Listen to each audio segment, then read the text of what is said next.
16 маркети добија казни затоа што не го продавале белиот хлеб, зејтинот и брашното тип 400 по набавна цена.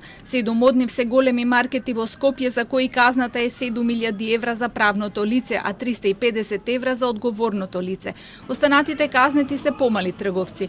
Кај 17 маркети воопшто не можело да се провери дали ја почитуваат владината одлука, затоа што не ја чувале евиденцијата за набавките во објектот. Но и тоа е казниво дело, па тие се казнети со по 60 до 800 евра зависно од објект, а инспекцијата таму ќе продолжи.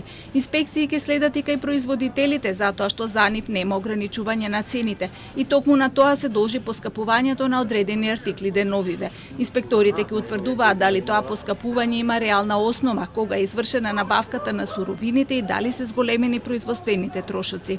Одлуката на владата не ги ограничува цените. Цените ги во овој момент значи се цените кои што ги формираат производителите. Производителите на масло ќе утврдат набавна цена, односно своја продажна цена кон трговците на големо и таа цена која што ќе утврдат производителите, по која што ќе ја набават трговците, по таа и треба да ја продават. Значи во овој случај производителите се тие кои што ќе ја формираат цената. Ние сега нашите инспекцијски надзори покрај трговците ќе ги насочиме и кон производителите да утврдиме на каков начин тие ја формираат цената.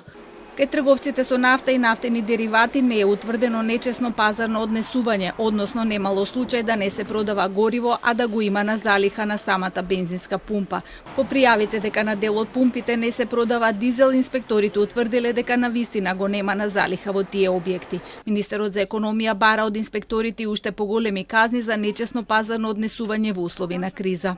Побаруваме од страна на инспекторите да го применат и Законот за заштита на потрошувачите, каде во членот 31 децидно, точно, таксативно е предвидено дека ако се повторат такви прекршоци, значи инспекторите можат да забранат и вршење на дејност до 1 година за нечесни практики кои се прават во трговијата, посебно во моменти кога има одлуки на владата. Пектеши апелира до граѓаните да не прават непотребни залихи од брашно и други производи затоа што државата има доволни количини. Најави дека е можно наскоро да биде повлечена одлуката за забранет извоз на брашно и некои други земјоделски производи.